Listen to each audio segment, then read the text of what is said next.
Be me, Sarah, HR Director at Morrison & Blake Consulting. Look, I know how this is going to sound. I know what you're thinking already. But you weren't there. You didn't see what I saw. Didn't feel what these women were going through. 3 months before everything went to shit, I implemented a new policy. Workplace Safety Protocol, I called it. Simple idea. If someone reports harassment or feeling unsafe, we act immediately. Suspend first, investigate during, questions later. The old guard partners hated it. Too aggressive, they said. What about due process? I told them it was about liability protection. But really?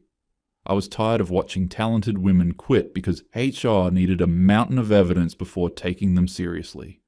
I genuinely thought I was doing the right thing. I'm not sure anymore. Annual promotion cycle. 2 senior consultant spots open. 3 people competing. Jason Torres, guy, been here 2 years. Kayla Morrison, woman, 3 years. And David, another guy, 4 years. Partners picked Jason and David. I was in the room when they announced it. They had their reasons. Jason's client scores were highest. David brought in 2 major accounts. All very logical, very metrics-based. But I kept thinking, Kayla's been here longer than Jason. Her numbers are good, not spectacular, but solid. And she's never gotten the high-profile projects he has. Classic catch-22. Can't get promoted without big projects. Can't get big projects without being senior. I didn't say anything in the meeting, but afterward, I sent Kayla an email asking her to stop by my office.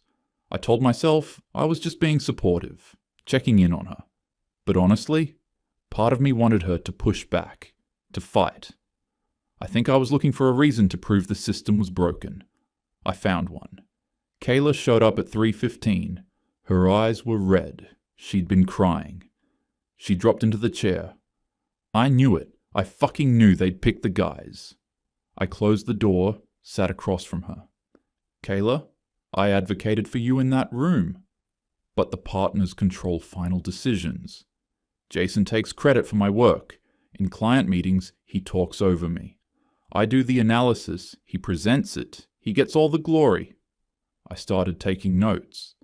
Have you documented any of this? She shook her head. I didn't want to seem difficult. You know how it is. Women who complain get labeled as not being team players. God, I did know. I'd lived it. Kayla, if Jason's creating problems for you, even subtle things, you need to tell me. The new policy I put in place protects you now. Something shifted in her expression. Different how? If he's making you uncomfortable in any way, we take that seriously. Immediately. You don't need witnesses or recordings or a paper trail. You just need to tell me what happened. She was quiet for a long moment, processing. Has he done things that made you uncomfortable? Long pause. She wiped her eyes. There have been some things. I wasn't sure if I was overreacting. My heart rate picked up. You're probably not. Women are conditioned to second-guess ourselves. What kind of things? Just the way he talks to me sometimes. Like I'm stupid. He'll question my analysis in front of clients, make me look incompetent. And there's this energy, you know? Like he's trying to intimidate me. That's textbook hostile work environment. I leaned back. Here's the thing. Intent doesn't matter as much as impact. If his behavior is affecting your work, your confidence, your sense of safety, that's enough. She was looking at me differently now, like she'd just realized something. What would happen if I filed something official? We'd investigate immediately, and depending on what we found, there could be serious consequences for him. Like what, exactly? Suspension while we investigate, mandatory training, termination if warranted. Her eyes widened. You'd actually fire him? If he's harassing a colleague? Absolutely. I don't want to ruin his career, she said quietly. Kayla. I leaned forward. You filing a legitimate complaint wouldn't ruin anyone's career. Him choosing to behave inappropriately would ruin his own career. There's a difference. She nodded slowly, stood to leave. At the door, she paused. Sarah, thank you for actually giving a shit. After she left, I sat there feeling good about myself. Validated. This was exactly why I'd created the policy, to protect women like her. Looking back, I realized she'd played me perfectly. But at the time, I just felt like I was finally doing something right. 1 week later, new project assignments were announced. Major client engagement, Fortune 500 restructuring, 6 months, huge visibility. Team lead, Marcus Wright. Team members, Jason Torres, Kayla Morrison, +2. Junior analysts, multiple business trips to Chicago planned. I watched Kayla's face during the announcement. She looked trapped. That afternoon, she was back in my office. I need to file a formal complaint. About Jason. Before this trip happens. I opened a new case file. Tell me everything. 3 weeks later, my desk phone rang. Tuesday morning, 9:47. Kayla's voice shaking. Sarah, I need to talk to you. In person. Right now? Something happened in Chicago. She was in my office within 5 minutes. Mascara streaked down her face, hands trembling. What happened? I closed the door. The story came out in pieces. They'd done the first business trip. Team of 5, 3 days in Chicago meeting with the client. Second night, team dinner with the client present. Around 9 o'clock, Jason had leaned over and made some comment about her dress being distracting. She asked what he meant. He just smiled and said, "You know, I was writing everything down. Who else heard this?" "I don't think anyone." The table was loud. "Okay, what else?" Her voice dropped. Later that night, around 10:15, I was coming back from the hotel bar. I got in the elevator to go to my room. Jason got in right after me. She started crying harder. We were alone. He didn't say anything, just stood really close to me. I could feel him looking at me. When I got off on my floor, he said, "Have a good night, Kayla," in this tone. I locked my door and didn't leave my room the rest of the night. "Did he follow you to your floor?" "I don't know. I just went straight to my room." "Any other contact that night?" "Yeah." She pulled out her phone, showed me a text. Around 11, he texted me asking for client data. But it was 11 at night, Sarah. It felt like he was testing whether I'd respond to him late. I looked at the message. It just said, "Can you send me the updated client data by tomorrow morning? Need it for the presentation." Just a work request. But the timing, that's what made it feel off. The next day during the client presentation, he completely undermined me, questioned my methodology right in front of the client, made me look incompetent. I think he was punishing me. I closed my notepad. Kayla, this is a clear pattern. Sexual harassment and retaliation. You did exactly the right thing coming to me. What happens now? I'm activating the protocol. Jason will be suspended today, and depending on what the investigation finds, he probably won't work here at all. She looked relieved and terrified. Will he know it was me? He'll know someone filed a complaint. I won't confirm your identity unless legally required. She actually hugged me. Thank you for believing me. I felt like a hero. I called Jason in at 2 o'clock. He showed up looking confused. Jason, sit down. A formal complaint has been filed about your conduct during the Chicago trip. I watched the color drain from his face. What? What complaint? Allegations of sexual harassment and creating a hostile work environment. I'm placing you on administrative leave, effective immediately. Sarah, I don't even know what you're talking about. Who complained? What did I supposedly do? I can't disclose that information. How am I supposed to defend myself if you won't tell me what I did? You'll have the opportunity to submit a written statement. Right now, my priority is complainant safety. He stood up, started pacing. This is insane. I was professional the entire trip. Jason, I need you to stay calm. Calm. His voice cracked. You're destroying my career and won't even tell me why. My wife is 8 months pregnant. I can't just... He was shaking. My wife is 8 months pregnant. We just bought a house. Our families are flying in for the baby shower this weekend. Sarah, please, I have the Uber receipts. I left dinners early every night. Just look at them before you do this. Jason, receipts can be doctored. Doctored? He looked like I'd slapped him. Check the hotel security footage. I wasn't in that elevator. The investigation will review all evidence. After you've already decided, everyone's going to think I'm a predator. My career is over right now, and I don't even know what I'm being accused of. For a second, just a second, I almost told him to send me the receipts. Then I thought, this is what they do. They overwhelm you with details, create doubt, make you second-guess the victim. Security is waiting to escort you out, Jason. He stared at me. You're not even going to hear my side? I'll review your written statement when you submit it. He left. The door closed. I sat there telling myself I'd done the right thing, but my hands were shaking a little. I pushed the feeling away. The investigation took a week. I interviewed Kayla. Again, story stayed consistent. Talked to Marcus and the other team members. Nobody saw anything inappropriate. Jason sent a 10-page statement. Timeline of the whole trip, Uber receipts attached, explanations for everything. He sounded desperate. I read it thinking, of course he has answers. They always have answers. I wrote my recommendation, termination. Partners reviewed my report. They looked uncomfortable, but didn't fight me. Legal negotiated with Jason's lawyer for 3 days. Final deal, Jason resigns voluntarily with severance and an NDA, or gets fired for cause with nothing. He took the resignation. 2 weeks after Kayla's complaint, Jason's career at Morrison and Blake was over. I told Kayla privately. She cried and hugged me again. I felt good. I'd protected her. 4 days after Jason left, Marcus asked for a meeting, showed up with Tom and Kevin. Sarah, we need to talk about what happened to Jason.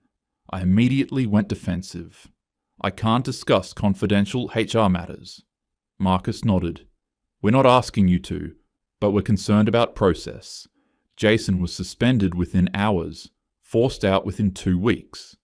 When someone's safety is at risk, we move quickly. Tom spoke up.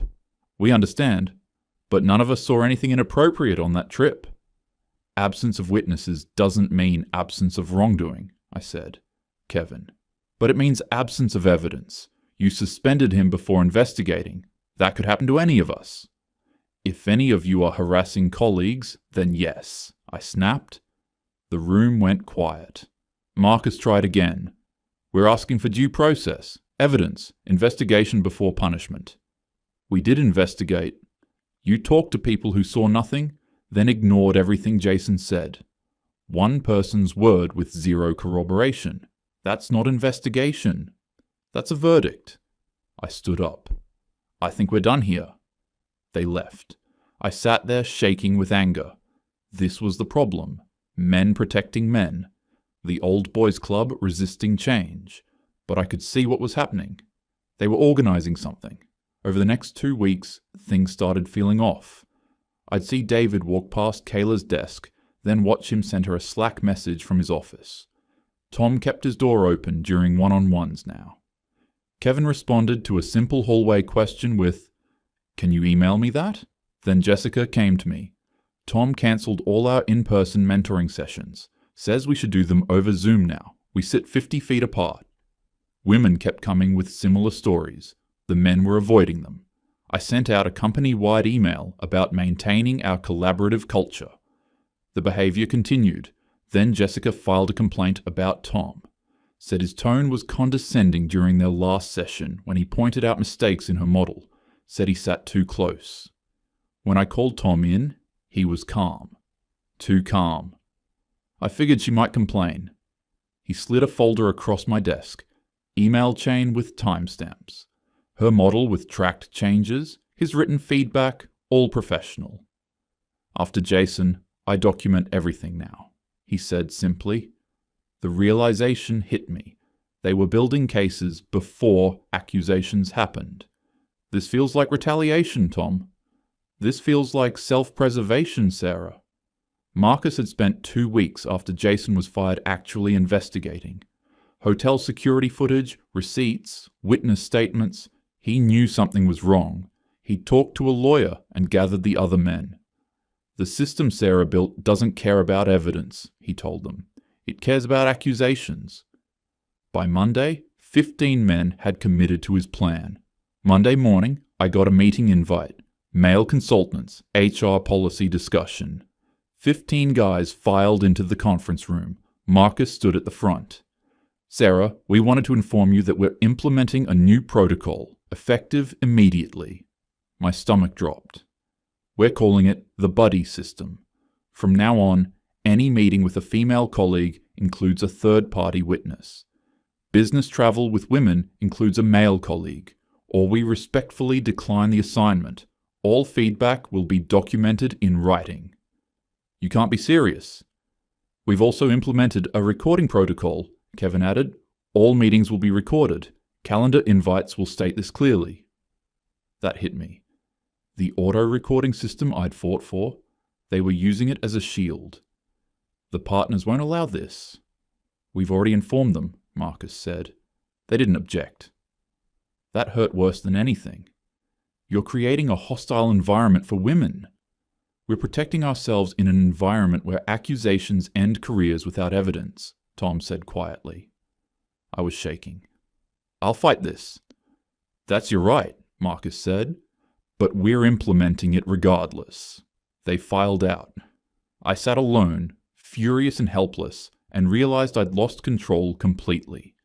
The next week, the office transformed. Men had their phones out during any conversation with women. Calendar invites now included, this meeting will be recorded. Project kickoffs felt like depositions. Brainstorming sessions died. Nobody wanted spontaneous ideas on record. The creative energy that made us successful was suffocating under surveillance that worked both ways. Women kept coming to me. I can't work like this. I feel like I'm being surveilled, but I couldn't ban it. It was legal, and the partners wouldn't back me up. I'd created a system where men felt they had to record everything just to protect themselves, and there was nothing I could do about it. Then Marcus sent me a meeting request. Urgent. Please review. He arrived with Tom and Kevin. All three had phones out, recording lights visible. This was captured by the conference room auto-recording system.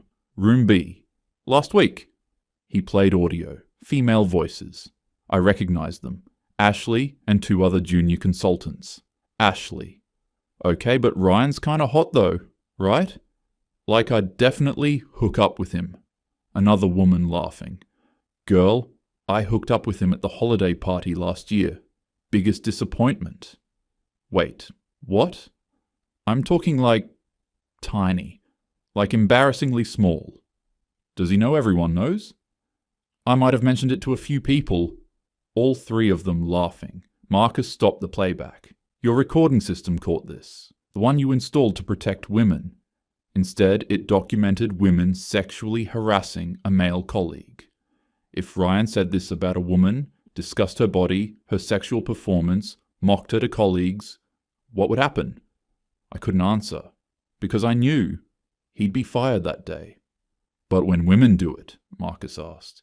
I had no response. I called an emergency all-staff meeting for Thursday. I was going to shut this down, but when I walked into the conference room, Marcus was already there. Laptop open, connected to the projector. Sarah, before you start, I need to show everyone something about Jason. My heart stopped.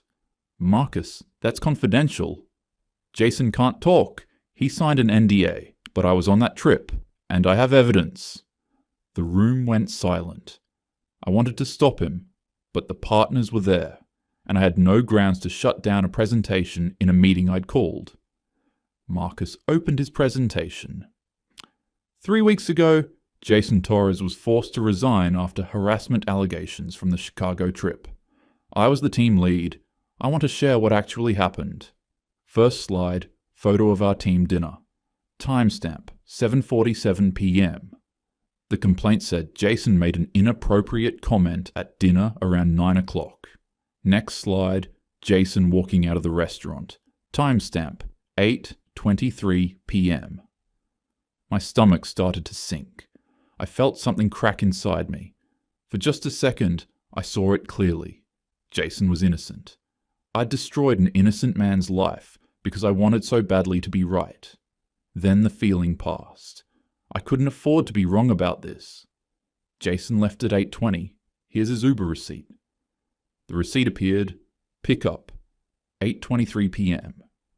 Drop off at hotel, 8:34 p.m. He wasn't there at 9. He'd already left. I heard murmuring, felt people starting to look at me. He did this every night.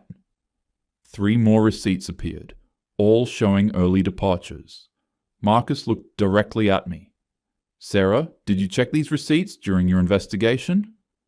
I couldn't answer, because I hadn't. Jason had mentioned them.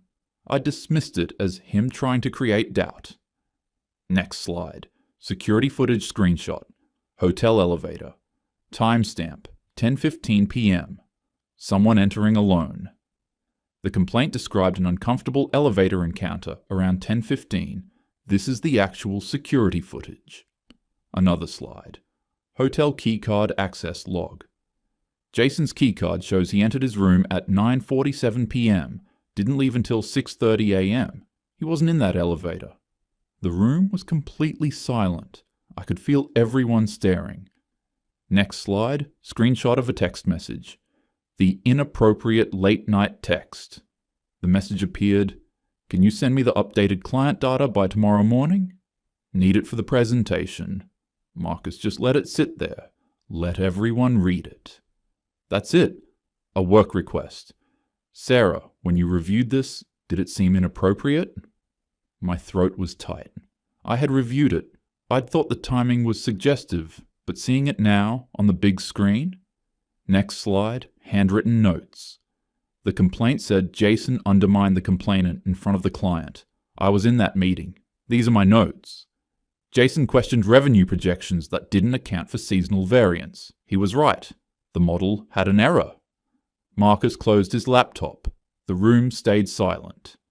Sarah, you ended a man's career in 2 weeks. You never checked a receipt, never reviewed security footage, never asked me what actually happened. He paused. You just believed, and that was enough. I tried to find words. Nothing came out. Tom stood. Did Jason ever get to see this evidence? The investigation focused on the complainant's account. The investigation focused on confirming what you'd already decided, Kevin said. I stood up. My hands were shaking. This is a coordinated attack. Marcus closed his laptop, calm. It's evidence. Evidence you spent weeks compiling to create a narrative. We compiled receipts and security footage, Tom said. How do you create a narrative out of hotel security systems? I don't know, but this is awfully convenient, right when men are being held accountable. Sarah, these are time-stamped receipts, Kevin said. You can verify everyone. I don't need to verify them, I was shouting now. I know what I saw in my office. Kayla was traumatized. She was crying, shaking. And Jason was telling the truth, Marcus said quietly. But you didn't care. Because I've heard men lie 1,000 times.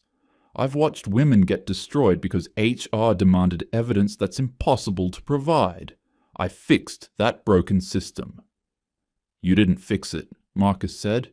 You just changed who gets destroyed without evidence. Something in me snapped. Good. The word came out like an explosion.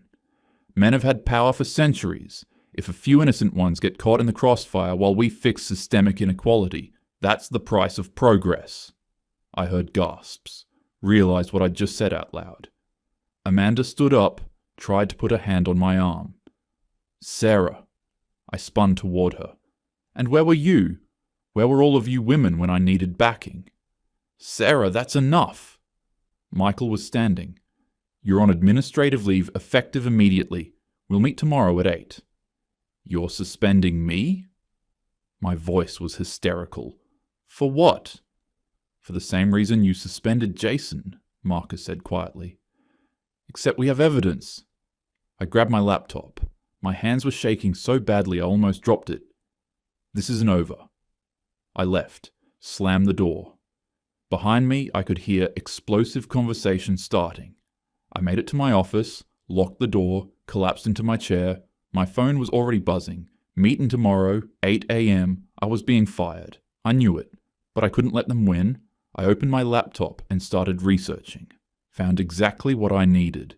Women's Workplace Coalition, activist organization that runs campaigns against companies with hostile work environments. I started drafting an email, attaching documentation, the buddy system memo, recording policies, women's complaints. Before I sent it, I pulled up Marcus's profile. He was the ringleader. Then I saw something better. Email from Hartman Industries, our biggest client, $12 million contract. Sarah, we've heard rumors about workplace conflicts. We have strict DEI compliance requirements. We need to understand what's happening. I closed the activist email, opened a new one to Hartman's Chief Diversity Officer, Jennifer. We'd met at a conference. This was better. Way better. Business pressure. That's what forces change. I started typing, attaching everything, highlighting Marcus specifically. Not calling him a harasser, too obvious. But a problematic influence creating barriers to women's advancement. Reputational risk. Hartman would pressure the firm. Partners would panic about losing their biggest client. And Marcus? Even if he kept his job, I'd make him toxic. Every client I'd whisper concerns. Every project I'd plant seeds of doubt. His career wouldn't end overnight. It would just slowly suffocate. I hit send to Jennifer, then sent the activist email too. Both angles. I leaned back, wiping my tears. They thought they destroyed me today. They have no idea what's coming.